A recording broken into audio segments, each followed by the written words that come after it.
पारो नाम की एक पालतू गाय थी। पारो उर्मिला के साथ पिछले कई सालों से है। पति के देहांत के बाद इसी गाय के सहारे उर्मिला ने अपने परिवार को चलाया। उसकी गाय का दूध पूरे गांव में मशहूर था। गांव के सभी लोग उर्मिला से ही दूध लेते थे। उर्मिला का बेटा शहर में पढ़ता था। वहीं उसे पूनम नाम की एक लड़की से प्यार हो गया और उसने अपनी माँ को बिना बताए पूनम से मंदिर में शादी कर ली। आज वो गांव वापस आने वाला था। उर्मिला बहन, 2 किलो कर देना दूध। 1.5 किलो मुझे भी देना। क्या बात है उर्मिला बहन, आज तो तुम बड़ी खुश दिखाई दे रही हो। बात ही खुशी की है सरोज बहन, आज मेरा बेटा गांव वापस आ रहा है। बस जल्दी जल्दी काम निपटा कर उसी के लिए बढ़िया बढ़िया पकवान बनाऊंगी। पता नहीं शहर में उसे क्या खाने को मिलता होगा और क्या नहीं। अच्छा तो ये बात है, चलो बहुत बढ़िया हुआ। कब से बेटे के बिना अकेले रहते रहते तुम उदास हो गई हो। अब वो आ जाएगा तो तुम्हारे साथ काम में भी मदद कर देगा। हाँ वो तो है। अरे आ रही हूँ पारो, तू क्यों आवाज लगा रही है? मैं जानती हूँ तू भी सूरज का नाम सुनकर बहुत खुश हो रही है। रुक, मैं अभी तुझे चारा डालती हूँ, फिर तो सूरज ही तुझे खिलाएगा। उर्मिला की गाय पारो अपनी आवाज में उससे बातें कर रही थी, मानो वो भी सूरज के आने की खुशी मना रही हो। शाम के समय सूरज आ जाता है, पर अपने बेटे के साथ बहू को देखकर उर्मिला को बहुत बुरा लगता है। माँ तुम नाराज मत हो, सब कुछ बहुत जल्दबाजी में हुआ।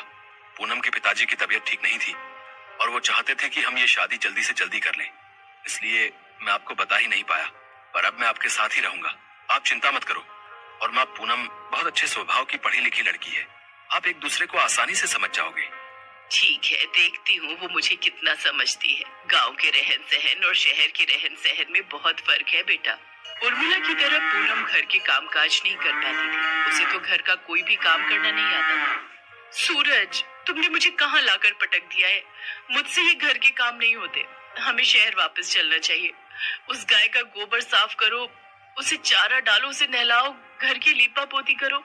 ये सब करके तो बदबू के मारे मेरा बुरा हाल हो रहा है। ऊपर से तुम्हारी माँ को माजी माजी का नाटक करते हुए लहसुन प्याज ही काटती रह जाओ। कैसी बातें कर रही हो पूनम? यहाँ पर सारा कामकाज बना हुआ है।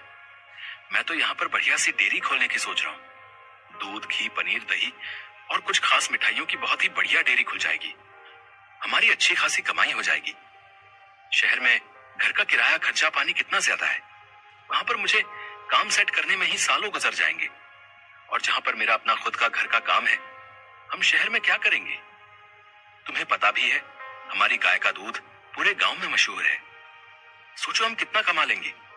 और फिर हमारे यहाँ रहने से माँ को भी सहारा रहेगा। वो बेचारी अकेले काम नहीं संभाल पाती है। अच्छा तुम काम करो, मैं थोड़ी देर बाजार होकर आता हूँ। कह तो सूरज ठीक ही रहे हैं। शहर में काम करने के लिए पैसों की भी जरूरत होगी। यहाँ पर तो अपना मकान, अपना काम है और फिर हमें तो पैसे कमाने से मतलब है। कुछ सालों में अच्छे पैसे कमा लिए तो बाद में शहर जाकर बस जाएंगे। पर मुझे किसी भी तरह से सासू माँ से अलग होना है, ताकि उस गाय पर मेरा कब्जा हो जाए। पता नहीं, माँ जी तो बहुत चालाक है, कितने पैसे अपने अंदर करके बैठी होंगी। पूनम को पता था कि सूरज गांव में ही काम बढ़ाने वाला है, इसलिए वो अलग होने के रास्ते ढूंढने लगी। सूरज, सुबह से काम कर करके मैं थक गई हूँ। मेरे आने के बाद माँ जी ने घर के सारे काम मेरे ही जिम्मे डाल दिए हैं। गाय को नहलाना, धुलाना, गोबर साफ करना, चारा डालना, सारी देखभाल तो मैं करती हूँ। और दूध बेचने के टाइम पर माँ जी गल्ला लेकर तखत पर खुद बैठ जाती हैं। ऐसे थोड़ी होता है। मैं अब और बर्दाश्त नहीं कर सकती। जब मैं इतना काम कर रही हूँ तो फिर मैं अलग ही रहूंगी। मुझे माँ जी के साथ नहीं रहना। और हाँ, उस गाय पर मेरा हक है। मुझे तो बस बंटवारा चाहिए, गाय का बंटवारा। पूनम इतनी जोर जोर से चिल्लाकर ये बात कह रही थी कि उसकी बात उर्मिला के साथ साथ पड़ोसियों ने भी सुन ली और सब वहां आ गए। बहू, बंटवारा? वो भी मेरी पारो का? मेरे जीते जी ऐसा कभी नहीं होगा। और तुम जानती ही क्या हो पारो के बारे में? उसे मैंने बहुत प्यार से पाला है, उसकी देखभाल की है। तुम मेरी पारो को एक दिन भी रख कर तो दिखाओ, वो तुम्हारे साथ एक दिन भी नहीं रहेगी। हाँ हाँ, इस गाय की देखभाल मैं कर लूंगी, आप उसकी चिंता मत करो। पर एक शर्त है, आप बीच में दखलंदाजी नहीं करोगी। मैं जैसी मर्जी गाय की देखभाल करूं, आप उससे दूर रहोगी। सूरज, अगर आज बंटवारा नहीं हुआ तो मैं तुम्हें छोड़कर शहर चली जाऊंगी। माँ, अगर पूनम चाहती है तो आप उसे गाय दे क्यों नहीं देती? उसे एक बार कोशिश करने तो दो। कहीं ऐसा ना हो आप दोनों के झगड़े में मेरी शादीशुदा जिंदगी खराब हो जाए। सूरज बेटा, एक माँ कभी नहीं चाहती कि उसके बच्चों का घर खराब हो। अगर बहू की यही इच्छा है तो आज से मैं अपनी पारो बहू के हवाले करती हूँ। उर्मिला बहन, इतने सालों से हम देख रहे हैं पारो को तुमने बहुत लाड प्यार से पाला है। कहीं ऐसा ना हो बंटवारे के चक्कर में एक निर्दोष जानवर परेशान हो जाए। सब गांव वाले भी क्या समझाते। पूनम तो बंटवारे की जिद पर अड़ गई थी और ऐसा ही हुआ। गाय अब पूरी तरह से पूनम के हवाले थी। सूरज गांव में डेयरी खोलने की व्यवस्था के काम से शहर चला जाता है। पूनम तो आलसी थी। उसने गाय के प्रति लापरवाही दिखाना शुरू कर दिया। वो सुबह उठकर ना तो गाय का गोबर साफ करती थी, ना उसे नहलाती धुलाती थी और ना ही उसे समय पर चारा देती थी। इसी कारण गाय के आसपास बदबू फैलने लगी और मक्खियां, मच्छर, कीड़े मकोड़े आने लगे। गाय को समय पर चारा नहीं मिलता था। वो कमजोर हो गई। पूनम सारा दिन सोती रहती और खाती पीती रहती। गाय ने दूध देना भी बंद कर दिया। एक दिन गाय बेहोश होकर जमीन पर गिर गई। ये देखकर पूनम घबरा गई। सूरज उसी समय शहर से आया और वो भी घबरा गया। उसने उर्मिला को आवाज लगाई। उर्मिला दौड़ती हुई अपनी पारो के पास आई और बिलख बिलख कर रोने लगती है। पारो, पारो उठ, देख देख, मैं तुझे आवाज लगा रही हूँ। पूनम, पारो की देखभाल की जिम्मेदारी तुमने ली थी ना, फिर उसका ये हाल कैसे हो गया? मुझे माफ कर दो सूरज, गलती मेरी ही है।